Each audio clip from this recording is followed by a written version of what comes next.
المرحلة الرابعة كلية الإمام الكاظم قسم اللغة الانكليزية للأستاذ محمد حسين البدري. Today we have indefinite expressions of amount. Okay, section 7.24.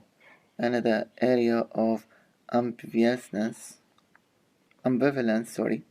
is that of indefinite and negative expressions of amount. For example, I've ordered the shrubs, but none of them have or has yet arrived. Okay, here is the point here. We are talking about concord. So grammatical concord would suggest that none is what is singular as a grammatical concord. But notional concord we might paraphrase as what? When we say none of them have arrived, we can paraphrase it. It means what? They have not arrived. Invites a plural verb. Okay, so has is therefore more conventionally correct, but have is more idiomatic in speech. So both of them we can use what? Both of them are right. None, here we have practice, means optional. We can delete of them. None, have or has. Okay, notionally plural, but when we consider proximity principle, it is what? It is singular. Okay, these comments may be extended to neither or neither and either or either as indefinite pronouns. The same here, we can apply this rule. I sent cards to Mavis and Magri, but neither of them has or have. You see, has or have with neither, as you like here. Okay, whether it is what proximity or what or notional. I doubt if either of them is or are coming. You see here, either is or are coming. But we have exception. If a prepositional phrase with a plural complement follows the indefinite construction, a plural verb is what? Favored. Not only because of notional concord, but because of the proximity rule. You see here, if we mention this without putting of them, okay, of the girls between the brackets, if we delete the brackets, if we drop the brackets, you see here, the verb should be what? Plural, because of both of them.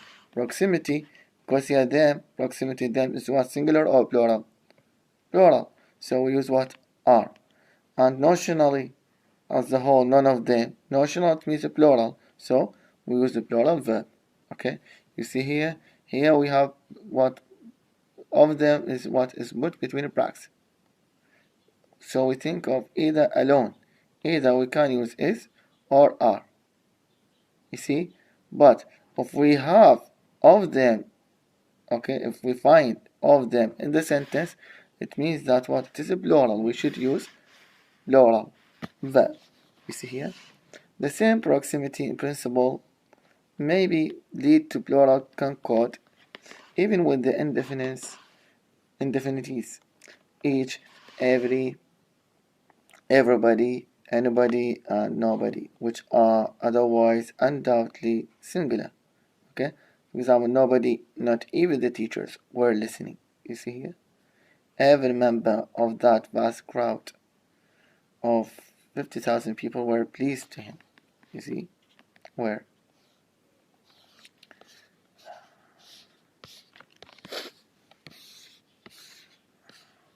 Although these sentences might well be uttered in casual speech or inadvertently written down, most people probably regard them as ungrammatical. Why? Because they flatly contradict grammatical concord. Other more acceptable instances of attraction arise with singular nouns of kind and quantity. You see here? So we say a large number of people have. You see? Those kind, those sort, those type of parties are. You see? Okay? Though here we have in this example The latter is stressed in idiomatic. This is idiomatic. Why? Because here we don't have, here there is what? There is lack of number concord. Between what? Between the noun and what? And the determiner. Those. You see? We have what? Lack of number. But this is idiomatic. It's grammatical. Okay? This is idiomatic. Exception. Can say those kind, those sort, those type of parties. Okay? As well as with the verb. Here it is what? Walked. You can say that this sentence or this here the concord between the determiner and the noun is what? Walked. Why? Walked because here there is no concord between what? Between the determiner and the noun. The awkwardness can be avoided. How can we avoid awkwardness here? By rephrasing, we can say what? Parties of that kind. You see? To make it clear, we can say parties of that kind. We have here another example. The proximity principle, if taken to mean that agreement is determined by whatever immediately precedes the verb, can explain a singular verb in the cases of inversion or of an adverbial accusative subject. For example, where is the Caesars or Caesars? Here you see it's plural, but here it's what? Is. He is John and Mary. He is why is. John and Mary too. So here we what? Singular verb. There is several bags missing. As what precedes the subject here is not marked for a plural. The singular verb follows by attraction. These are colloquial examples. These examples are informal. Okay, in informal usage, they use such kind of sentences. Okay, in informal English, like in informal English, R would be substituted. Okay, so formally, we can use what? Formally, we can use a instead, but in colloquial speech, no. We use what? Usually they use singular verb. Yes. You have another concord of person, as well as concord of number. Concord of number, there is concord of person between subject and verb. For example, I am or am your friend. First person singular concord. He is ready. You see? He knows. Third person singular concord. Following the principle of proximity, the last noun phrase of coordinate subject, whether the coordinator is or either or neither nor, determines the person of the verb. Neither you nor I nor anyone else knows the answer. You see here, we depend on what principle of proximity.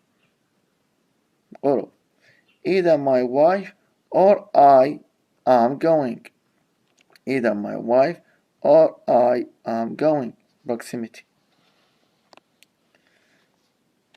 Because many people find such sentences unacceptable, they often prefer to use what? A modal auxiliary.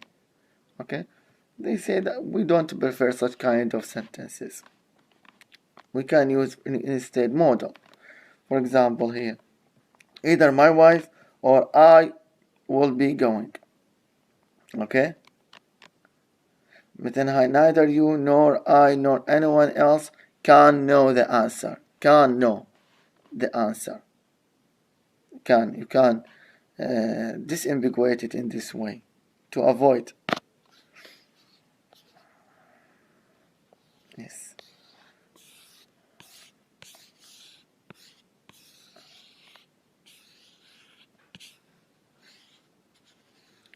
We have also other types of concord.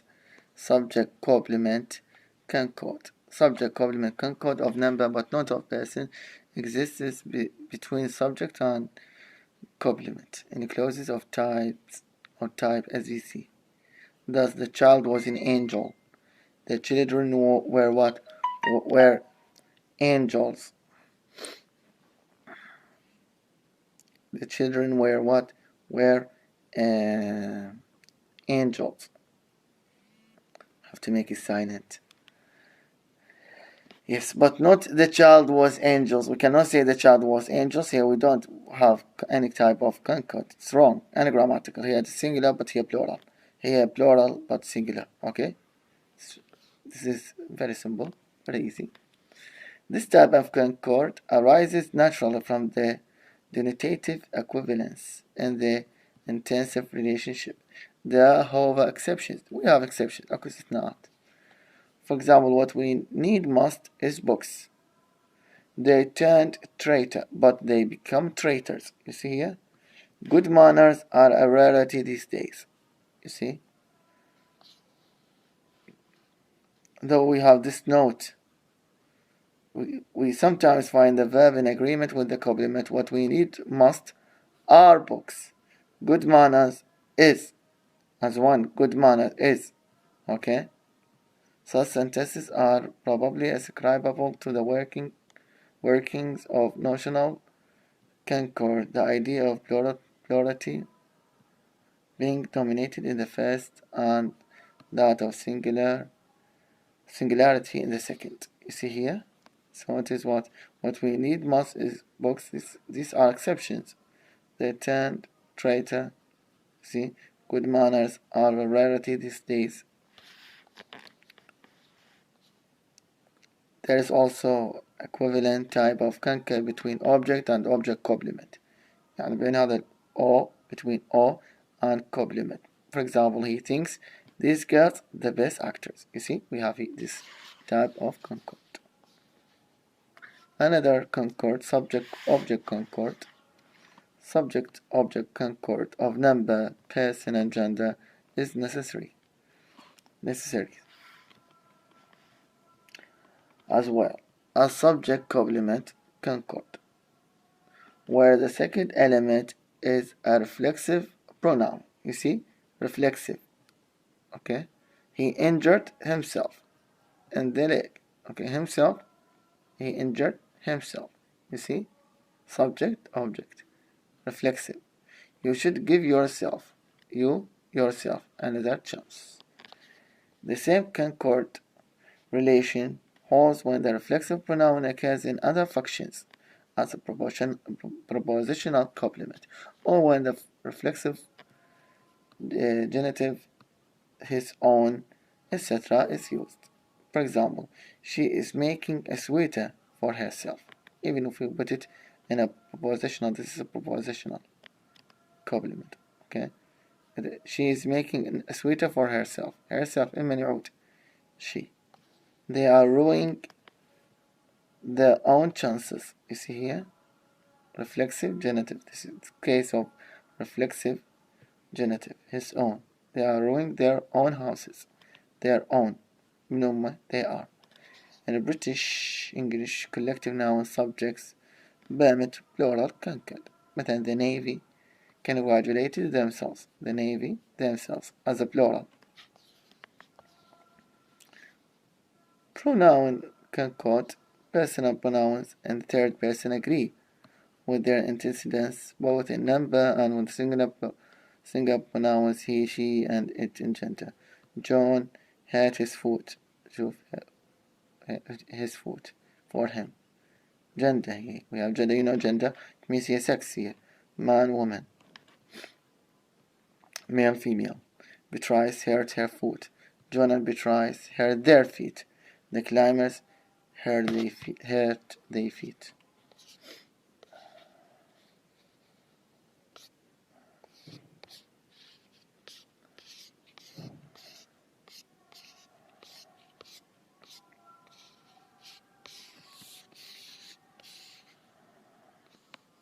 Yes, by contrast here, John hurt her foot. John hurt her foot. John is what? Male or female? Of course, male. Her foot. Hair is what? Is for female. So it is not John's foot. It is, for example, his friend's. For example, girlfriend. His girlfriend foot. John hurt her foot. John broke her foot. Why John? Would mean that John her someone else food. Okay, her someone else's food, not his food. The someone else's, or someone else, sorry, having been previously mentioned, of course, should be mentioned, already mentioned. Okay, for example, John and his girlfriend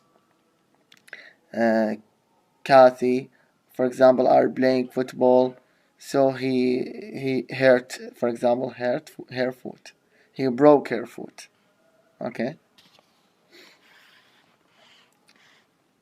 English has no sex neutral third person singular pronoun, and so the plural pronoun they is often used informally. So informally, usually they use what they.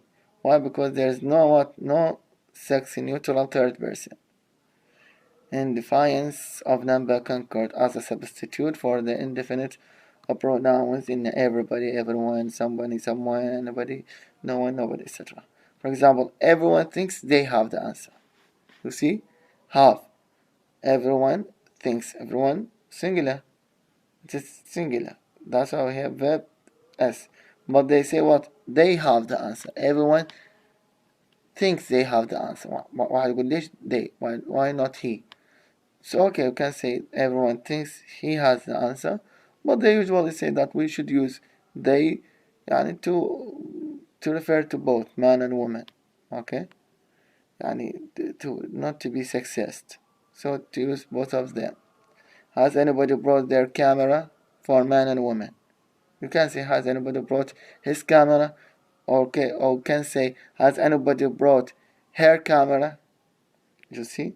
So you can say has anybody brought their camera instead. No one could have blamed themselves for that. Themselves. The plural pronoun is a convenient means of avoiding the dilemma of whether to use he or she. So it is a problem. Some people whether to use he or she. Okay? That's why usually when you read English books or when you read journals, newspapers, or magazines, usually the writers try to avoid referring to man or woman directly. I mean, they don't say he, or she. They always, when they write what? He or she, or they. Okay? In order not to be accused of sexism, to be sexist. Okay? To have bias towards female or male. This is very important in writing. That's why we have to avoid certain words in English. For example, you should not say businessman, for example. Okay, why not businesswoman? Businessman, businesswoman. We can say business person. You see, not businessman, not businesswoman. I am business person. You see here, gentleman. No, what about gentlewoman? Gentleman. I remember one of my classmates when I was a student. The teacher told her to. I remember in a conversation class. Yes, I remember the teacher told her to describe her mom. She said, "My mom is a gentleman." She has to say, or she had to say what? My mom is what? Is a gentle woman or a gentle person. Simply, she can say what? Gentle person. Because we usually use gentleman, businessman. Okay, why not businesswoman? Okay, woman may say why not gentlewoman? So we have to use what to avoid this dilemma by saying what gentle person or business person, etc. Here it's the same when you use they. You see, either he or his wife is going to have to change their attitude. He or his wife. Not every drug addict can solve their problem. See there. The use of they in the sentence like 1 and 3 is frowned upon in formal English where the tendency is to use he as the unmarked form when the sex of the antecedent is not determined. The formal equivalent of one is therefore everyone. You can say everyone thinks he has the answer. Sometimes they say it is unmarked form, but some people say no. Also, some women say no. Why he? Why not she? So there is still more pedantic alternative, the rather cumbersome device of conjoining both masculine and feminine. You see here, this is the result. You can join both masculine and feminine pronouns. So you can say every student has to make up his or her own mind. You see here, his or her own mind. The same here. Everyone thinks he or she has the answer, or you can say everyone thinks they have the answer. You see here? Or you can say everyone thinks he has the answer, or everyone thinks she has the answer. You have 4 sentences. 4, all of them are right, but the last 2 sentences what are sexist. Yani you will be accused of sexism. You see here? Thank you so much for today. If you have any question or any comment, you can add on YouTube or Classroom. See you next time.